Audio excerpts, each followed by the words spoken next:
Why are Iceland and Greenland named incorrectly? Greenland is far icier than Iceland and Iceland is far greener than Greenland, so why the discrepancy?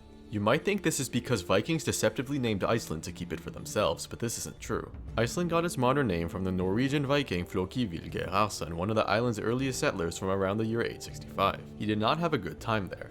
His daughter drowned during the journey and all his livestock starved to death during a harsh winter. Depressed, he scaled a large mountain and saw a fjord in the distance, covered in ice. When he returned to Norway, he bitterly called the island Iceland and the name stuck. So no, Iceland was not named to discourage settlers, and Floki himself changed his mind and moved there afterwards, along with thousands of others from Norway. But what about Greenland? Why is a country with 80% of its surface area covered in glaciers named after the color green? Around the year 982, Viking Eric the Red landed on the island after being exiled from Iceland for murder. The climate was warmer and the land was greener than today, and so to Eric, the name Greenland made sense. He also wanted to give the island a positive name to attract settlers. Vikings settled the island for centuries, trading walrus ivory with the rest of Europe. But in the 14th century, the region's temperature gradually dropped during a period known as the Little Ice Age. Although it isn't certain why this occurred, speculation ranges from decreased solar radiation, volcanic eruptions, and changes in ocean circulation. The Black Death in Europe also reduced demand for walrus ivory, and trade routes to Africa meant mainland Europe could get high-quality elephant ivory instead.